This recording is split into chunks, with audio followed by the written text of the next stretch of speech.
दुर्भाग्यपूर्ण है कि उतने अच्छे लीडर हैं और उनको पार्लियामेंट में होना चाहिए। तो इससे ज़्यादा भी ज़्यादा मेहनत कर दी इसलिए कमर में दर्द हो गया। खेला क्या बिगाड़ेंगे, बेचारे चल नहीं पा रहे हैं। अब ज़ीरो जो बेचारा किसी स्टूडेंट को 0 नंबर मिला, उसको 10 नंबर मिल जाता तो उसको तो खुशी होना ही चाहिए। निश्चित तौर पर जो फेलियर है स्टूडेंट है और पास होने के कगार पर 40% में पास हो जाता है। नमस्कार, आप देख रहे हैं लाइव सिटीज। मैं हूं आपके साथ सौरभ राज। मेरे साथ बात करने के लिए हिंदुस्तानी अवाम मोर्चा के राष्ट्रीय अध्यक्ष संतोष सुमन है। इनसे बात करेंगे। सर, आप लोग बिहार में तो 30 सीट जीते जैसे तैसे। आरजेडी आप लोगों को काफ़ी ज़्यादा परेशान की, नुकसान पहुंचाई। क्या लग रहा है कि केंद्र में पूरे 5 साल तक एनडीए की सरकार रहेगी या फिर गड़बड़ होगा कुछ? ये आपको लग रहा है, हम लोग को तो ऐसा नहीं लग रहा। बहुमत की सरकार कहीं पर गड़बड़ होती है। अब बिहार में भी तो हम लोग इसी तरह की सरकार चला रहे हैं। पिछले भी कार्यकाल में इसी तरह का सर 15 साल से आप देख रहे होंगे इस तरह की सरकार जब 15 साल से चलती है तो आपको केंद्र में क्यों डाउट हो रहा है? इससे पहले भी अटल जी की सरकार ऐसी चली थी, बहुत सारी सरकारें ऐसी चली है। गठबंधन का दौर होता है, सबको लेकर चलने का बात होता है, तो इसमें शंका क्यों किसी को हो रहा है, मेरी समझ में नहीं आ रही। शंका इसलिए है क्योंकि इस बार नीतीश कुमार मुख्य भूमिका में है। कहा जा रहा है जहां नीतीश कुमार गेम चेंजर के रूप में रहते वहां पे डगमग डगमग होते रहती है। ऐसी कोई बात नहीं है। माननीय नीतीश कुमार जी हमारे गठबंधन के आदरणीय नेता हैं और चुनाव प्रचार के दौरान भी उन्होंने स्पष्ट कहा है, बहुत सारे मंचों पर कहा है कि हम एनडीए के साथ हैं और कभी हम एनडीए के साथ छोड़ेंगे नहीं। तो आप लोग इस तरह से कर करके कम से कम वहाँ की जनता, बिहार की जनता को आघात मत दीजिए, जैसे मैंने भ्रम फैला करके। नीतीश जी साथ में है और सारे जो इंडिया गठबंधन है सब इंटैक्ट है, कोई भी कहीं पर इधर उधर नहीं है। और जो लोग कोशिश कर रहे हैं, जो लोग इच्छा व्यक्त कर रहे हैं, जो लोग सपना देख रहे हैं, उनके मुंगेरी लाल के सपने हसीन होते हैं, वो देखते रह जाएंगे और उनको देखने रहिए। नींद से जब जागेंगे तब तक यहाँ शपथ ग्रहण हो जाएगा। माननीय प्रधानमंत्री जी तीसरी बार प्रधानमंत्री बने। तेजस्वी यादव कह रहे हैं कि नीतीश कुमार के पास मौका है। वो कह रहे हैं कि बिहार इस बार कुछ अच्छा करेगा। वो बुला रहे हैं नीतीश कुमार को। तो अच्छी बात है, मौका तो है माननीय नीतीश कुमार जी के पास। अच्छा करेगा बिहार, हमारा केंद्र में सरकार बनेगा। बिहार के लिए कुछ न कुछ हम लोग भी पैकेज की मांग करेंगे, माननीय प्रधानमंत्री जी से हम लोग आग्रह करेंगे। और बहुत अच्छा मौका है कि डबल इंजन की सरकार है, नीचे भी हमारी सरकार है, बिहार में भी और यहाँ भी एक सरकार बन रही जिसमें आदरणीय नीतीश कुमार जी की अहम भूमिका है। तो भूमिका कुछ न कुछ तो बिहार के लिए पॉजिटिव आउटपुट लाएगा ही। तो निश्चित तौर पर लालू जी को भी समझ में आ रहा होगा बात, चाहे तेजस्वी जी को, इसलिए ये सब बातें कह रहे हैं। तो हम समझते हैं कि बिहार के लिए एक अच्छा अवसर है। हम सबको मिल करके बिहार को विकास के लिए, देश के विकास के लिए एक होना चाहिए। और आप लोग को भी शपथ में न्योता मिलेगा ही, आप लोग भी आइए शपथ में और सब लोग। नीतीश कुमार के आप लोग काफ़ी ज़्यादा करीबी, आपके पिताजी जीतनराम मांझी जी नीतीश कुमार के काफ़ी करीबी हैं।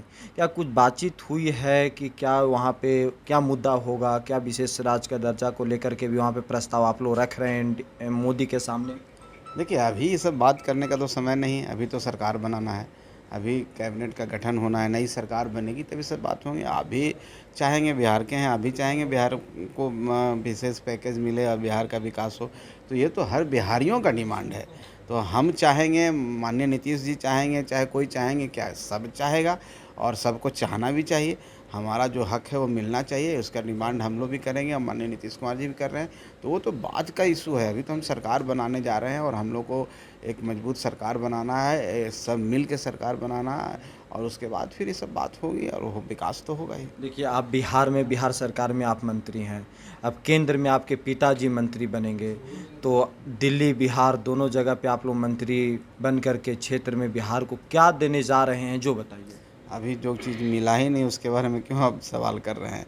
अभी तो हम मंत्री हैं और आगे का भविष्य क्या है। जोड़ी अच्छा होगा ना सर, केंद्र में आपके पिताजी मंत्री रहेंगे, आप बिहार में मंत्री रहिएगा। अब जोड़ी का मतलब क्या है? दो अलग अलग व्यक्ति हैं और अपने अपने कैपेसिटी में काम कर रहे हैं, हम अपने कैपेसिटी में काम कर रहे हैं। कोई जोड़ी नहीं होता है, ये सरकार समन्वय से चलता है, कोई रिश्तों से नहीं चलता है, भावना से नहीं चलता है। तो हम इतना ही कहेंगे, अभी हम लोग ये चाहते हैं कि माननीय प्रधानमंत्री जल्दी से शपथ ले लें और देश की तरक्की के राह पर ले जाए।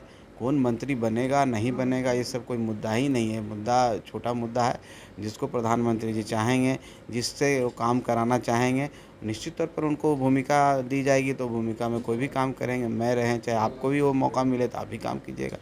एक सवाल ये है संतोष सुमन जी कि तेजस्वी यादव ने आप लोगों के जो कोर वोटर रहे हैं एनडीए के, वहाँ पे सेंधमारी की। आप लोग भी काफ़ी ज़्यादा मेहनत आप लोगों को करना पड़ा, गर्मी में पसीना बहाना पड़ा। क्या मानते हैं कि तेजस्वी यादव ने खेला बिगाड़ने की कोशिश की आप लोगों की? तेजस्वी यादव भी ज़्यादा मेहनत कर दी इसलिए कमर में दर्द हो गया। खेला क्या बिगाड़ेंगे, बेचारे चल नहीं पा रहे हैं। और सेंधमारी के जहाँ तक बात है वो भ्रम फैला रहे हैं और कुछ नहीं था। थोड़ा सा वोट इधर उधर हुआ था, कुछ वोट फ्रैक्शन ऑफ वोट को उसको काटने हैं, उसमें कह रहे हैं कि सब वोट हमको मिल गया। उनके जो सपोर्टर थे कह रहे थे 40 के 40 सीट जीतेंगे, आप सुन ही रहे होंगे। लेकिन पहले 1 सीट उनके पास थी, अब 10 सीट उनके पास आ गई। अब तेजस्वी जी के पास तो 4 ही सीट है, कांग्रेस के पास 3 सीट है। अब तेजस्वी जी कितने सीट पर लड़े हैं, उनका स्ट्राइक रेट क्या है, और तो सोचना चाहिए उनको, इस पर विवेचना करनी चाहिए कहाँ वो लैग कर रहे हैं।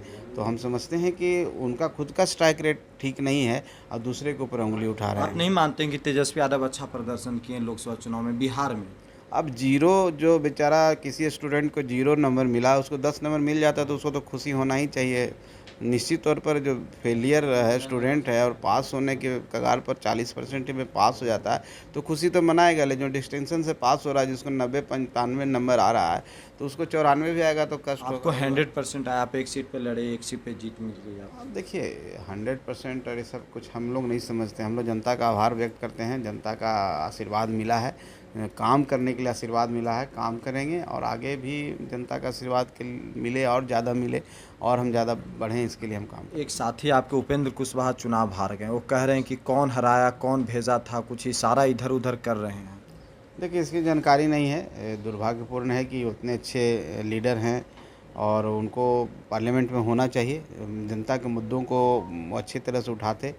लेकिन जनता का आदेश है, जनता का जनादेश है, जनता मालिक होती है, उन पर टिप्पणी नहीं करना है। जी, आगे हम लोग देखेंगे कैसे एडजस्टमेंट होगा। चलिए शुक्रिया सर, थैंक यू। धन्यवाद धन्यवाद। दुर्भाग्यपूर्ण है कि उतने अच्छे लीडर हैं और उनको पार्लियामेंट में होना चाहिए। तेजस्वी यादव भी ज़्यादा मेहनत कर दी इसलिए कमर में दर्द हो गया। खेला क्या बिगाड़ेंगे, बेचारे चल नहीं पा रहे हैं। अब जीरो जो बेचारा किसी स्टूडेंट को 0 नंबर मिला, उसको 10 नंबर मिल जाता तो उसको तो खुशी होना ही चाहिए।